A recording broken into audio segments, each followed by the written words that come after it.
All right, welcome back, guys, to the Intel Extreme Masters Cologne Europe qualifier, as we have now our final series of the night. It's going to be Tefel versus Kane, and we already know two players advancing on in the form of Harstem and Jack G. That's right, and this should be a good one. Tefel has worked his way through the bracket, recently re-signed with Team Dignitas, of course. That was public yesterday or the day before. And now we have Kane, who is, of course, the Canadian player who has travelled over into Europe and is playing rather well. We saw a good Zerg versus Zerg with him earlier against Bly.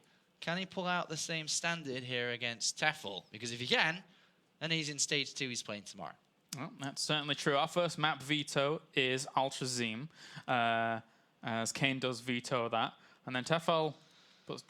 So I'm not quite sure. He's like and Kane's like, yeah, well, what is it? Is that it? He's like, yeah, guess. No, man, just tell me what it is. Guess. He like plays games with him. He's like, nah. All right, so yeah, that's a good map to get rid of here for Kane. Altazim is a little bit weird in Zerg vs Zerg, because you'd think that Mutalists weren't that good on this map, because you can get 2 bases quite easily because of that back base. You can defend the front with just queens. With 2 queens on the ramp and a spine behind, you locked yourself in on 2 bases, which means that you can get up quite easily to a good solid 2 base, very defensive against Mutalists, and just play the game off from that. But surprisingly, the map size is very awkward to play in Zerg vs Zerg there. Because you think, you'd be able to move out to punish a player who's playing Mulist, but you can't really go to the other side of the map because it's very far to get towards, and he's got a lot of time to prepare himself. And just in Zerg vs Zerg, it is a little bit weird to play that kind of map. So he's just got rid of it. Personal preference, I like that too. With Tefel's ... I'm not sure which map that is, so I can't really talk about that one. No, sorry. But Kane against Bly, which we can talk about, which we saw earlier, Kane just had the upper hand with the decision-making and the build orders in both games, to be honest. Yeah. I mean, the first game was that 9 pool with the Baneling, super early Banelings without Zergling speed. Some of you may have seen that build before. Highly aggressive, but Kane went Spawner pool into Hatchery, so he was set up with Queens and Zerglings quite early on to defend it, and kind of went on to a victory. And then in the second game was a bit of greed coming out from Bly. He got Zergling speed through having a bit of a disadvantage with the build orders again. Decided to take a risk and go up to layer quite fast. And, well, Kane just killed him straight away pretty much. But thinking about this now with Tefel. Tefel has been a player who's very fond of roaches. This is, I would say, almost favorite unit in every matchup. He does like him. He still does one thing that always stands out. Whenever I think of Tefel as a player, he does one thing that stands out the most, is that he's a player, some others do it as well, but not many, who goes spawn and pull before hatchery against Terran players. Yes, he does. He always does that.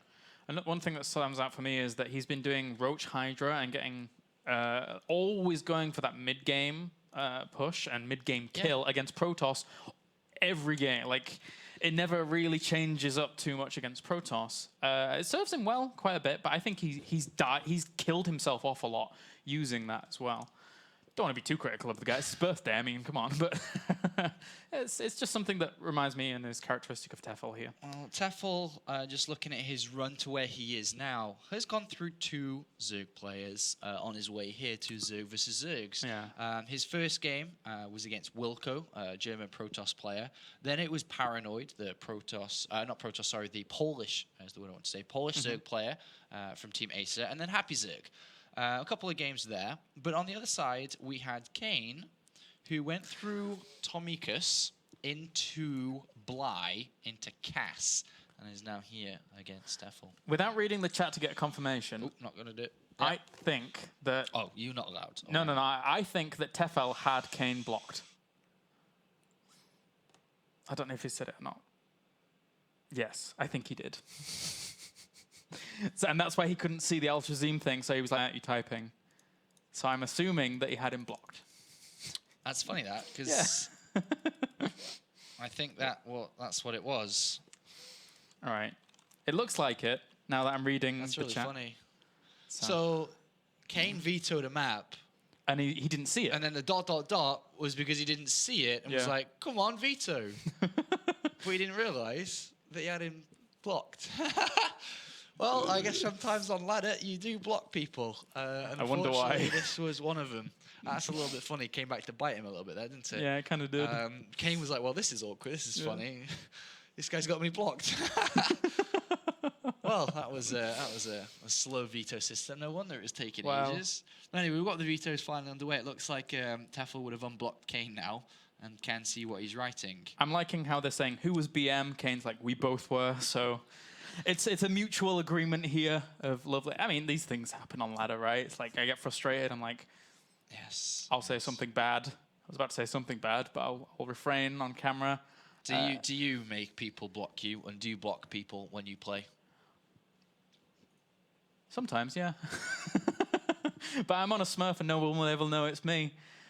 But I use funny BM. I'm not like directly BM.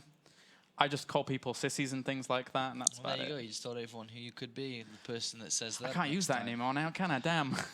The first map is going to be Polar Night. The second is going to be Habitation, last map Frost. Awesome. Those are our 3 maps here between these 2 players. As we talked about just before in an older Zerg versus Zerg, is I don't think map order does help a little bit, but the map selection, I would think more so than anything else, is map preference on what you prefer to play on, what you don't prefer to play on. More so than style. I guess some styles do come into it. But overall, Zerg versus Zergs usually play out very similar depending on the players rather than the maps. Okay, so Polar Night is going to be our first one. Yep. Kane versus Tefel. Do you have any favourite to win this best of 3? I will go with Kane. After how he played out the ZVZ against Bly, who is generally pretty good in ZVZ, I think that Kane showed some really, really good decision-making. I would say more so tailored towards his opponent. It was really good. And if he can do the same with Tefel here, then there's no stopping the guy. Yeah, I think that Kane's probably favoured to win this over Tefel here, and I'd have to say that he'd win as well. So it looks like we are about to get underway. We needed people to leave the lobby because there was no room, and then Kane says, "I'll leave," and he just leaves. Oh, well, he's back in now.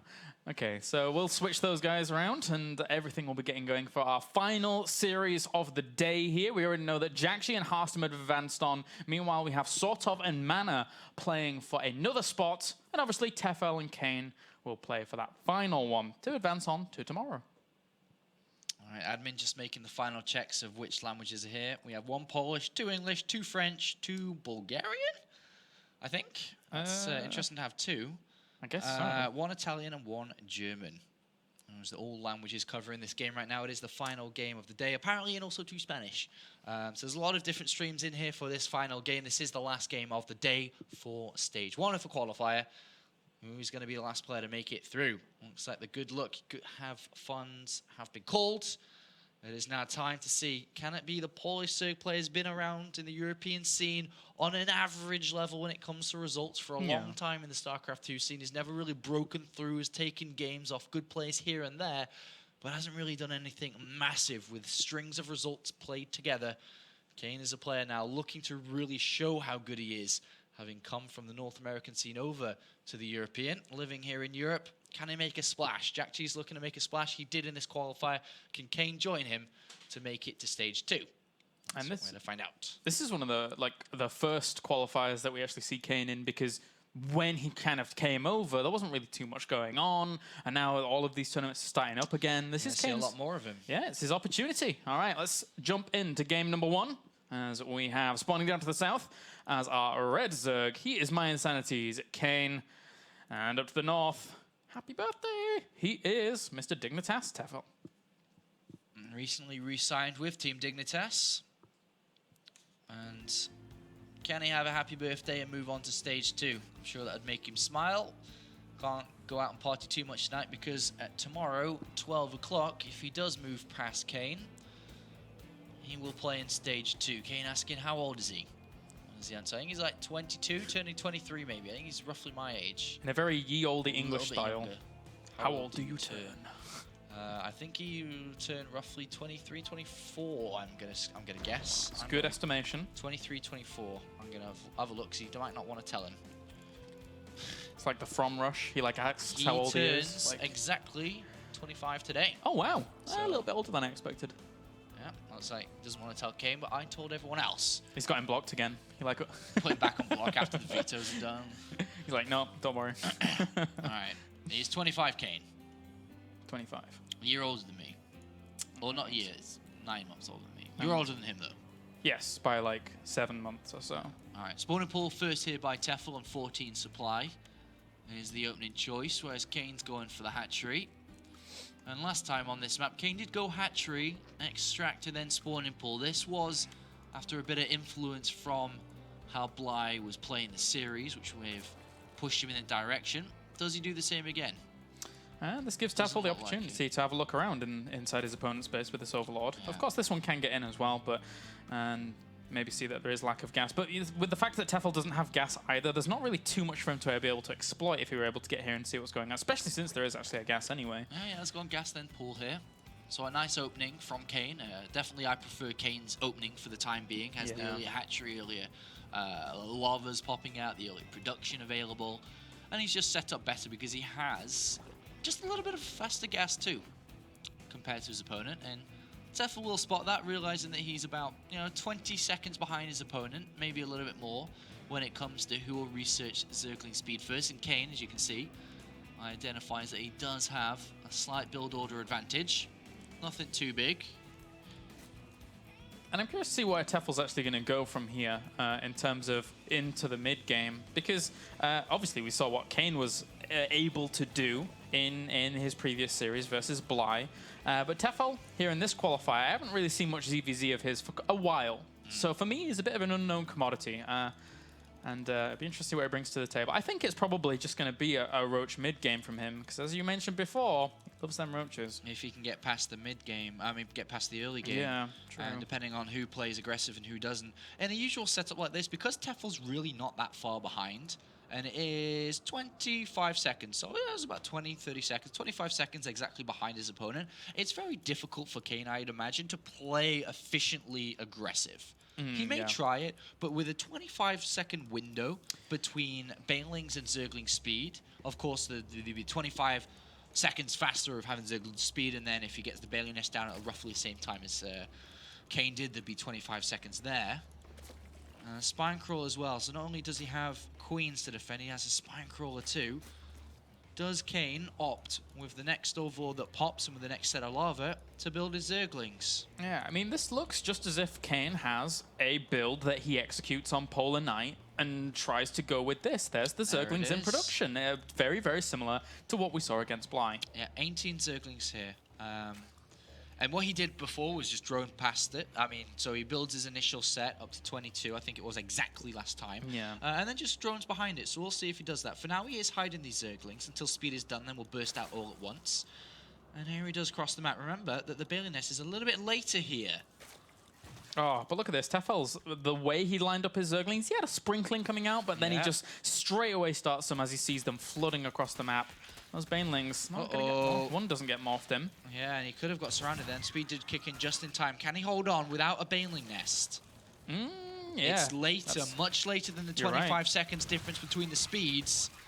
Gotta be careful. Gotta be very careful. He split his Zerglings up quite nicely nice catch there. by Kane. But that's a lot of Banelings. That is a lot of Banelings here by Kane. If he is able to just wiggle on around, but he doesn't have that many Zerglings in compensation, he actually goes straight for the Spine Crawler. Whoa, he has to be careful of those two Banelings. And they don't really get the best of connections there for Kane. And there's 26 more Zerglings from Kane, not drones. He's going for it. Wow. All right, 2 more Banelings gonna morph in. He's trying to trade away some of these Zerglings, but Tefel still holds the advantage in terms of the Zerglings out the front. They're gonna focus down those 2 Banelings morphing in. Not too bad in terms of the defense just so far for Tefel. And Kane continues to build more Zerglings for the time being. More and more and more. His opponent did lose a Queen, so that means that he has got limited lava injections available to keep the lavas high. But there are Banelings now of Tefel's own and a Spine Crawler again in position. And more units. This is everything. Kane is going for it. Yeah, army supplies very, very close to one another. Not too bad a first Baneling connection there for Tefel, as he will try and continue this on. He's actually sending his Lings all the way around here, maybe to try and catch reinforcements, but that leaves himself very, very vulnerable. He floods up into the main. Yeah, it's a bit risky, this. Is it going to pay off? We'll have to see. I mean, that's a lot of Lings that he sent over there, but I missed a slight Baneling connection there. And did get a few of Zerglings. It's a beautiful counterattack, actually. It looks like it could pay off here. He's got enough Zerglings and Queens to defend. It's a very nice counter-attack. Trying to catch everything, but there's just Zerglings everywhere. This is getting crazy. Tefel is somehow managing to make this work. He's killed off 4 workers, but army supplies 28 to 17 in favor of Tefel. Yeah, and he's just got to keep making banelings at home, really. He's just got to keep on playing defensive. He's, crippled his opponent when it comes to his income. He doesn't have a layer. There's no sense of tech where he can go.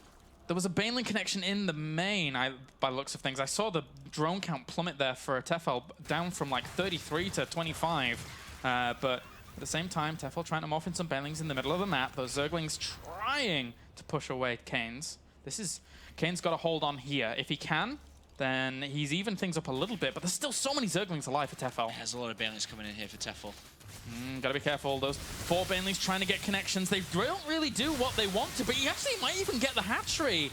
He pitted a lot on getting that hatchery, and he doesn't get it. It's a bit of an investment there. He threw away quite a lot.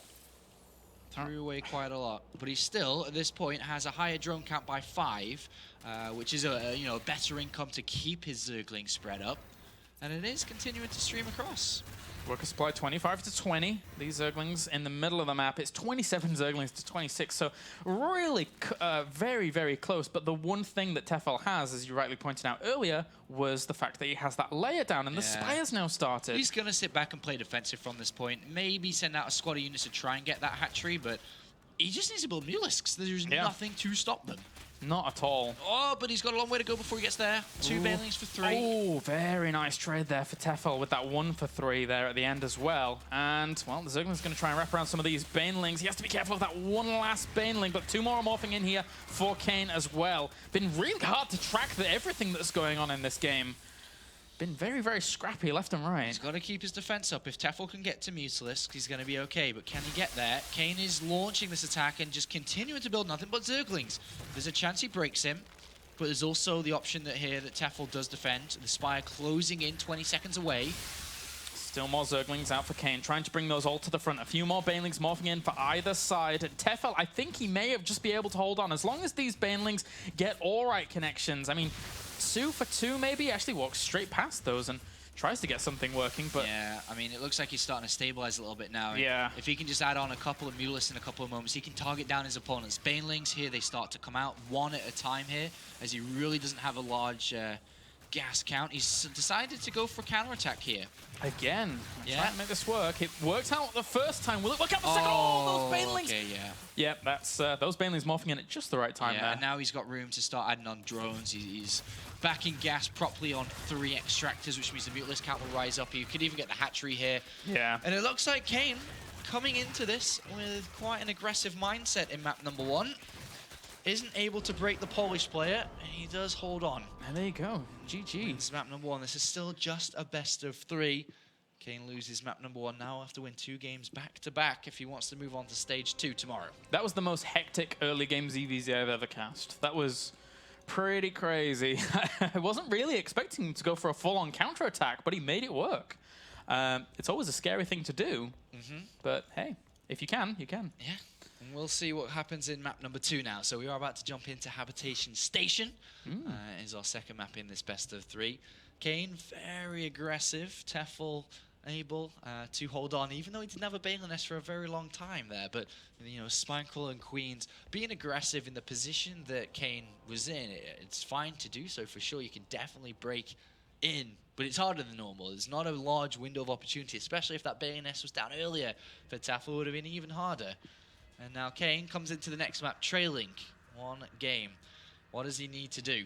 What does he need to do to bring it back here on this map?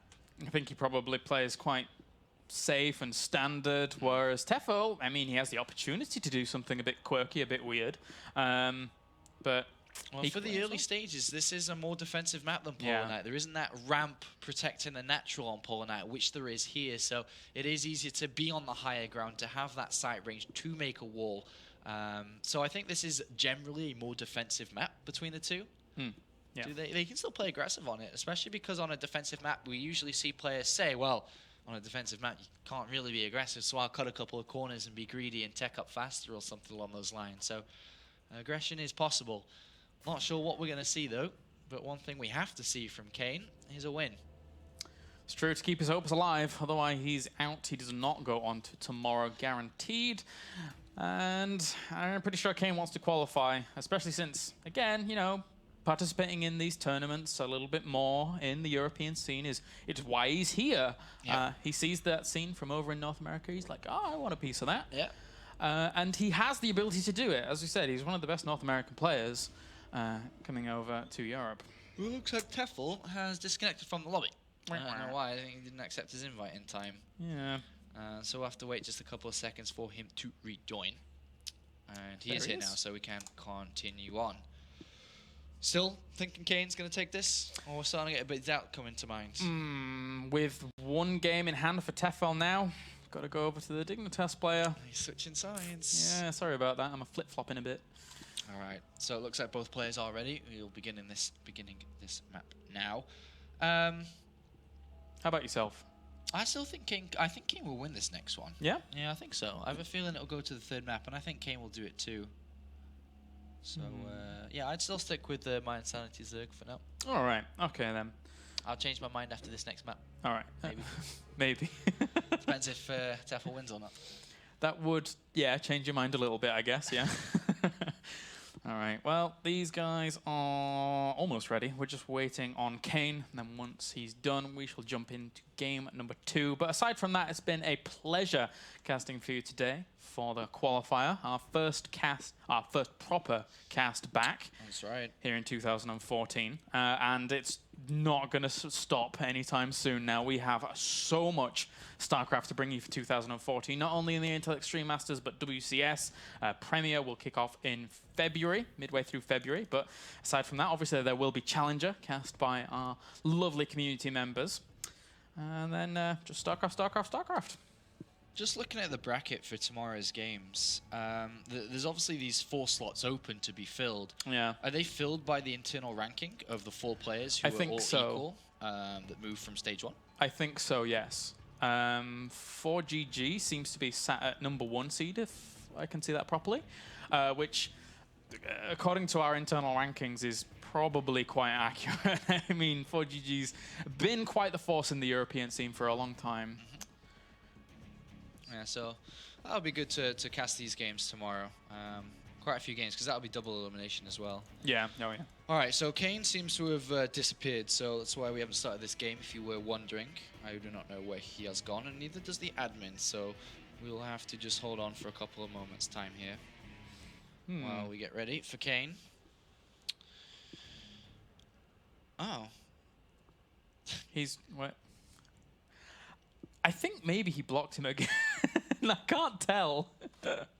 That was really weird. Okay. So, yeah, it seems like they're going to go in a second. I just saw Tefel loading. Oh, okay, strange. A little bit of a bug there, but whatever. Have you managed to check out the Challenger games? In terms of who's lined up against who for Challenger? Yeah, I've seen them. Have you? Do you have any specific ones that spring to mind that you're looking forward to? Maybe Starbuck versus Hero Marine stuck out. You stole my choice. I don't know. They're all good games, actually. Yeah. I think, who is it that Bling was playing? It was maybe, I don't know. Someone.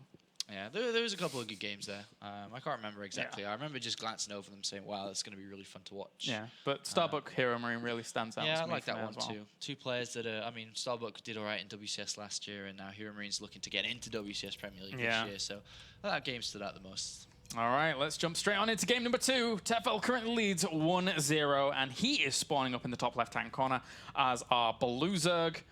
And up to the top right, we have our red Zerg. He is My Insanity's Kane.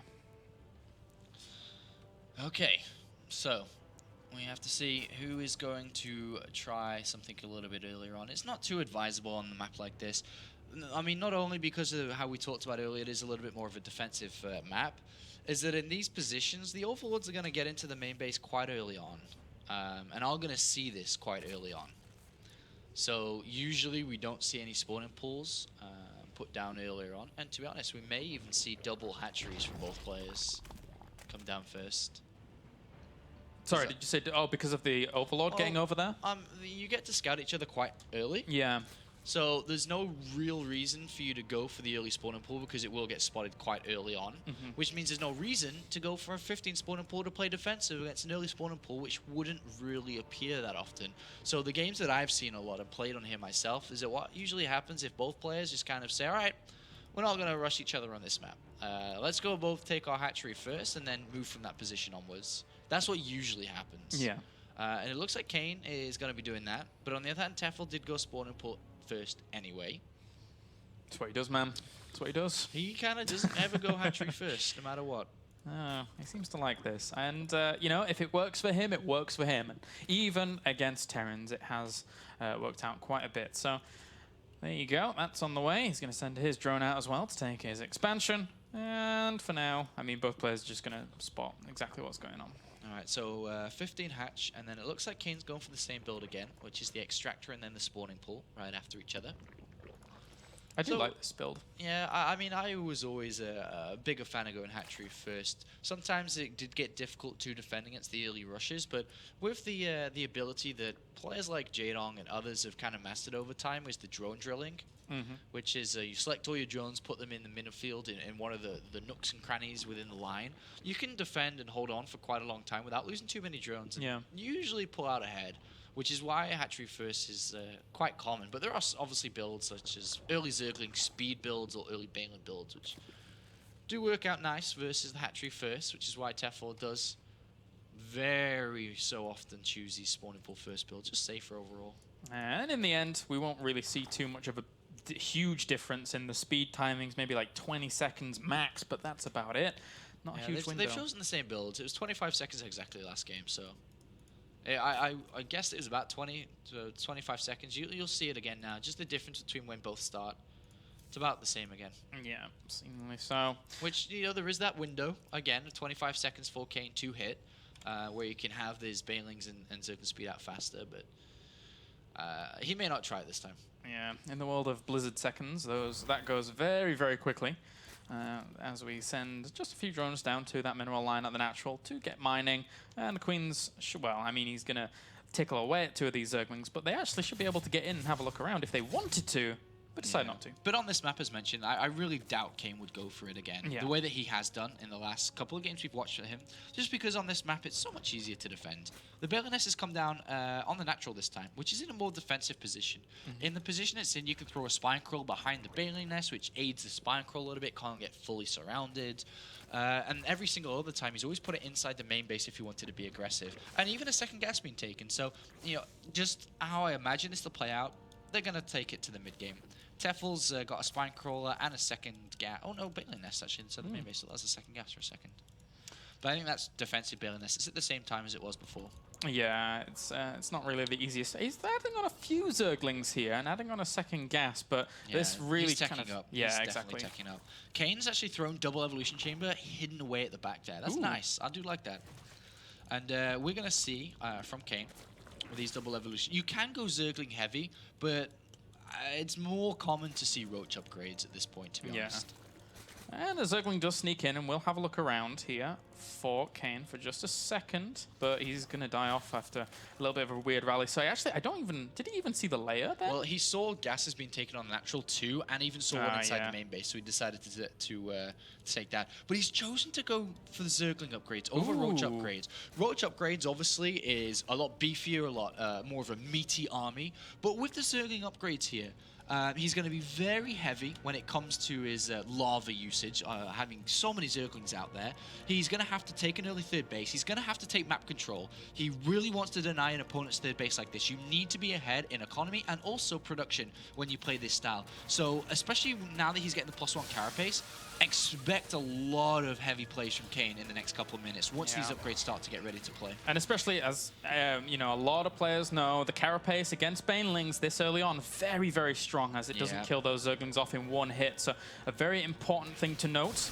And 1 Baneling, 3 of the Zerglings, 2 Banelings trying to walk on forwards for Tefel, and in the end, bit of an odd trade there, left and right, but 30 Zerglings now in production for Kane, looking to really pile on the pressure. And the upgrades were a minute away, just past 9 minutes compared to the clock in the bottom left. That's when the upgrades are going to be completed. He is going to control this mid game, especially because his opponent's trying to tech up. His opponent's trying to get up to the infestation pit. Great infestors once they're out, but that's a long way away. It's a much longer than just that 9-minute mark. And this is where we are going to see Kane go absolutely berserk when it comes to his unit production and also his aggression. He's going to look to beat the army down. He's going to look to break this third base. And I think Tefel might even have to surrender and go up to the natural here to try to defend from that point. This is difficult to play against without the upgrades equal. And a great Banelink connection there for Kane. He also knows the window that exists for him because he saw the infestation pit at the natural position. So these Zerglings, Carapace is about to finish in 5 seconds. Yeah, and more units just spreading across. He's got no lair. He's got no intentions to tech up right now. His intentions are breaking this low ground. 1 Zergling for 2 Banelings there as he fuels a few more forwards here to try and catch some more Banelings, but doesn't in the end. The Zerglings now moving forwards with a lot of Banelings. Yeah, he needs to break this. They're going to separate up. Oh, a very nice connection there, though, by Tefel, getting 5 Banelings for 1. And Kane, defense is falling. Kane has a lot of units here. Army supply very much in favor of him. Infestation pit with pathogen glands really not playing a part in all of this as the Zerglings just separate themselves left and right. Yeah, a massive attack planned out here from Kane. He's broken his opponent's third. He's going to break his natural soon, and Kane's going to be able to win the game from this position if he keeps on the way he's going. 1 Infestor's coming out, but what is 1 Fungal Growth going to really do against the amount of units that Kane has out? He's now making sure he can transition away just in case. With the layer coming in, he can get to 2-2. He can even start drone production once he breaks his opponent's third base if the defense is too strong on the natural, but that's not going to be the case here. There are way too many links. Yeah, he really just wants those Infestors out for 1 lovely Fungal, but it's not going to be anywhere near. GG, Kane ties up the series 1-1. Yeah, nice build there from Kane. Great strategy. Very heavy Zerglings. Just needed that time to get the upgrades out. And he hit hard, and he hit home as he takes the next map. And we'll be going to a third, the last deciding map to decide who does get that 4th slot to move into the bracket for the Stage 2 of the Interextreme Masters Cologne European Qualifier. And I think that you pointed out really nicely in terms of the positioning of those evolution chambers, you know, trying to hide almost everything that he was doing in that game. If you hit with 1-1 with Zerglings, it's a very difficult thing to hold. 1-1 Zerglings compared to 0-0 Zerglings. Yeah. It's like exponential growth. It's crazy good. It's so strong. 3 hatcheries just pumping away Zerglings. Yeah. And the thing is, if Tefel does just surrender the third and try to defend the natural, which can happen sometimes if he makes a bit of a wall, spine crawlers behind, queens there as well, it is possible to hold that, but that's when you definitely dedicate to losing the third. You're like, all right, screw it, I can never hold this. And sometimes that scenario does happen, but when that happens, Kane says, great, I won the map control, I got the map, it's mine, you've got no third, you're tucked away on 2 bases. Then he gets his lair, then he drones to his third, gets 2-2, and then goes up to his own Infestors, his own Ultralists, and plays the game from there. So it is a nice strategy. Yeah, it really is. Has a lot of potential from there on, but now he ties it up, and our final map will be Frost between Kane and Tefel. So another big map here.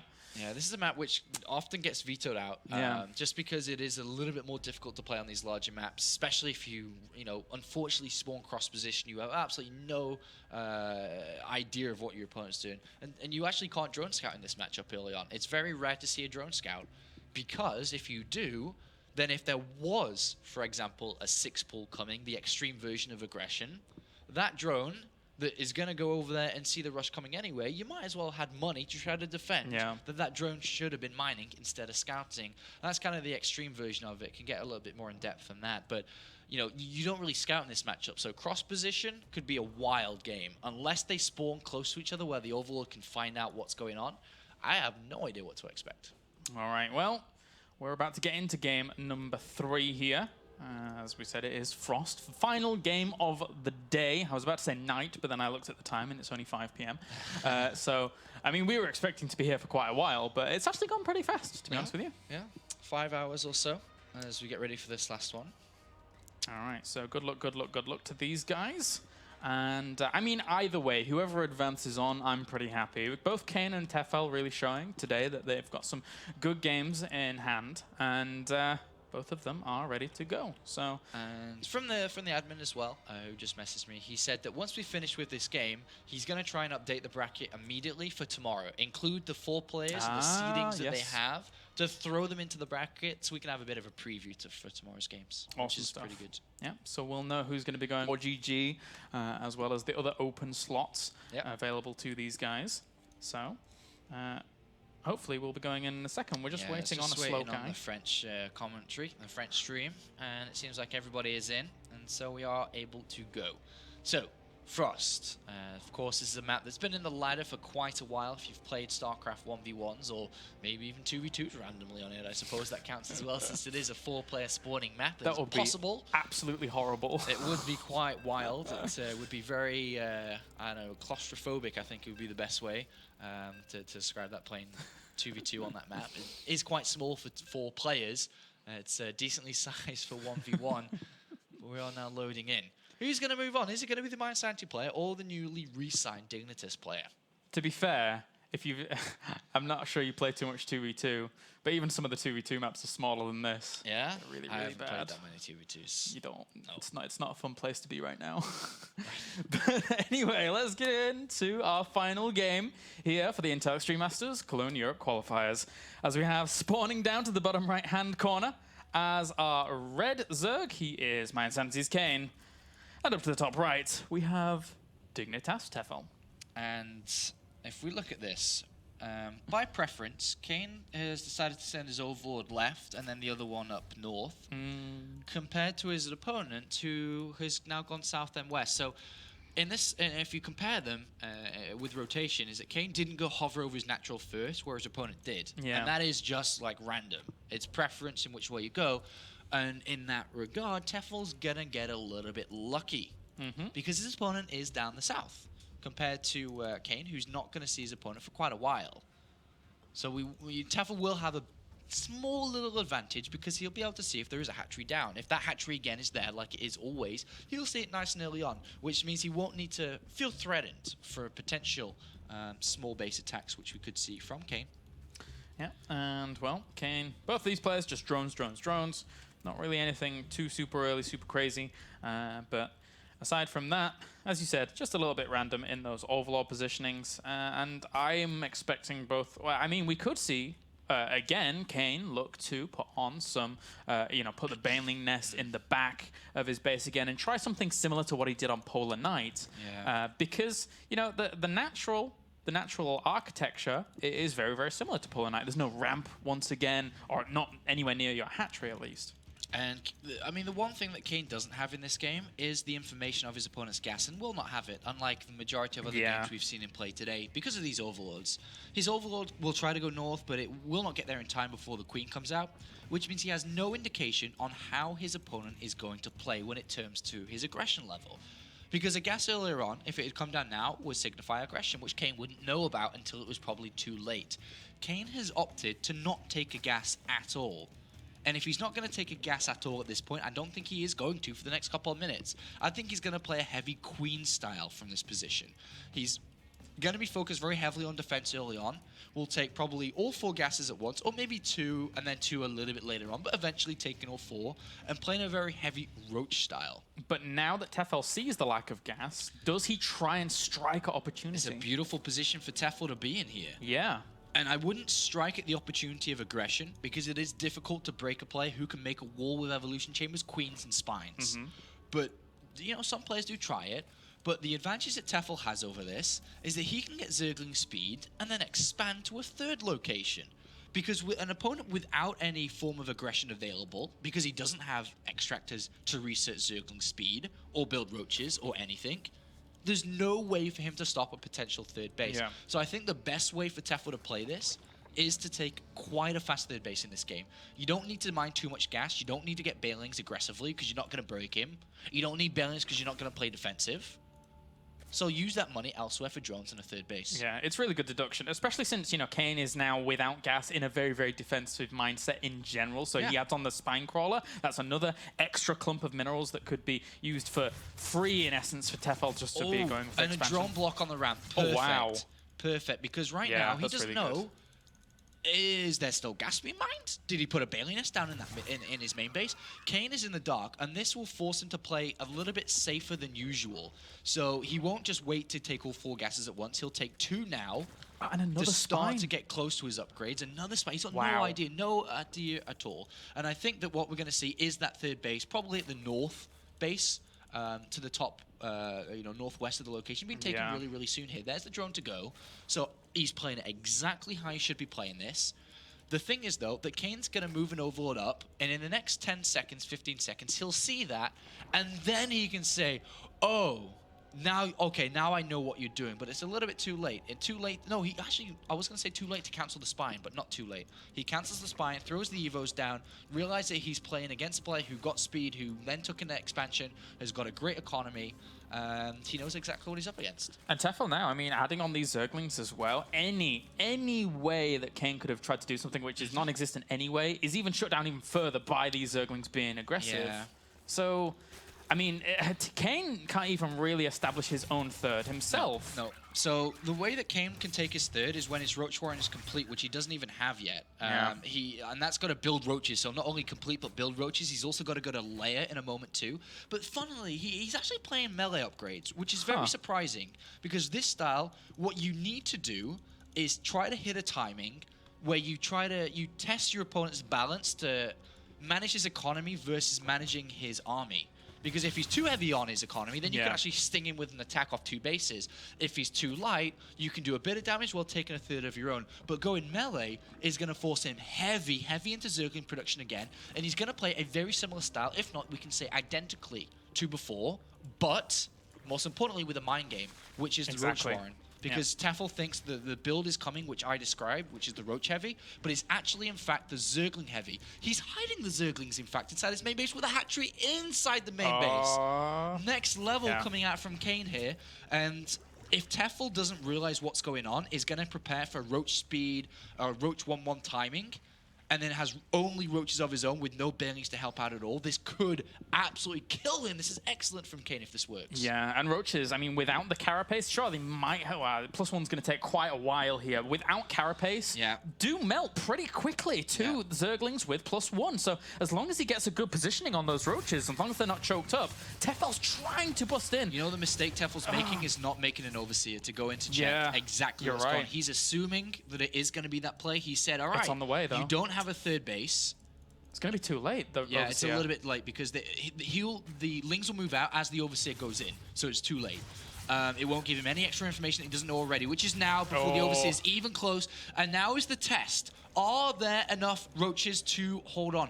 I would say sacrifice the third again. Yes, I just sacrifice it, forget about it, make a wall, because I don't think it's going to be possible, but we'll have to find out. Get on a choke point. The floodgates have opened. He gets the big surround, and how quickly will these roaches die? The ones in the middle being able to do a lot of damage without really taking too much damage. There is a lot of roaches here. I think Tefel is going to be able to easily shut this down.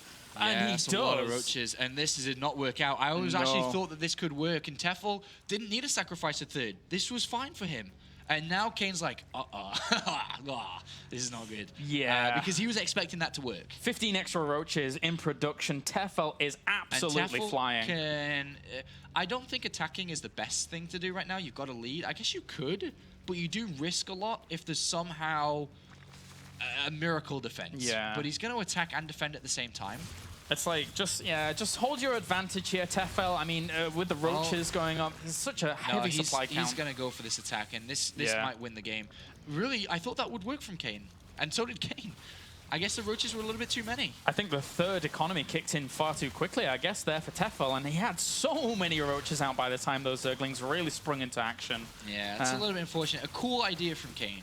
Yeah, unfortunately, does not work out. The Roach Warren ends up going down, and it's going to be only Lings from this point on for him. But even still, the next Evolution Chamber goes down. A little bit of a counterattack with those Zerglings, but that's so many roaches knocking on his door. Yeah, there's a lot of roaches, and he's a little bit outnumbered here. A little bit. The third goes down, and the hold from Tefel, or really just the sheer amount of roaches, was good enough to hold off versus this strategy of Kane.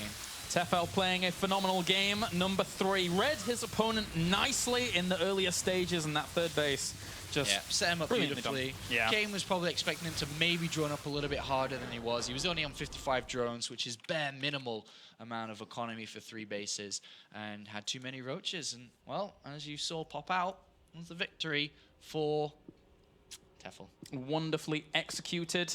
And that means Tefel moves on to tomorrow. So we now need to look at our brackets, as our lovely admin will be updating those in just a little bit for us. And also, Mana advanced on over sort of. So he's got the opportunity to fight for the Intel Extreme Masters Cologne placement as well tomorrow. Okay, so I'm just going to try and have a look, see if I can bring up these brackets immediately. He said it would be almost instantly. So Alright, we'll be able to show you before we leave, as we are now done for the day with this qualifier, stage number 1. We will be back for stage number 2, which we'll be looking at in a few seconds here, as we frequently press F5 in hope that the brackets will update. There we can look at the games for tomorrow. Tomorrow will be a double elimination tournament. Ooh, good stuff.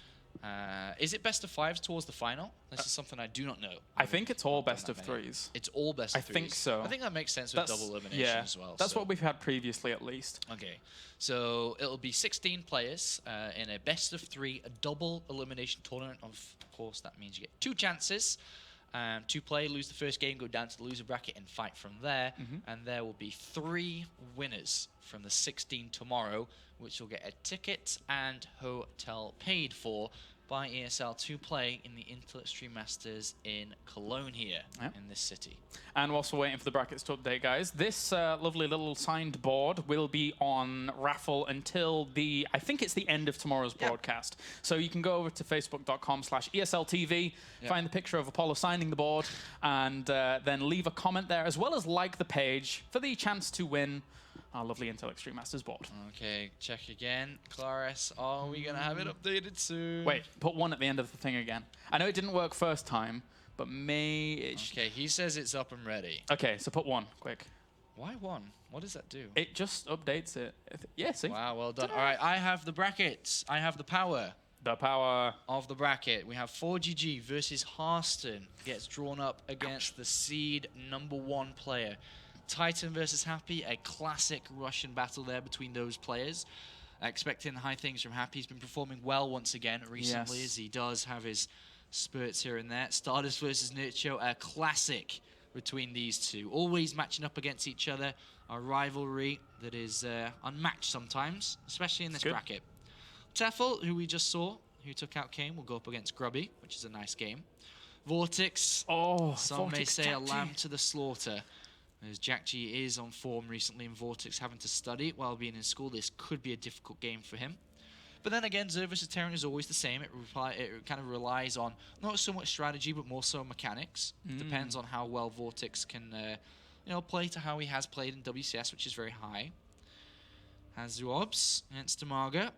Tamaga winning that tournament the other day. Oh, yeah, he did. He did win a tournament the other day. And looking in form once again against the German player. It might be a difficult one for Hazuops. Wellmu versus Baby Knight, a great Protoss versus Protoss there. Baby Knight, of course, known for his aggression, his control, but Wellmu for his excellence and understanding of the matchup.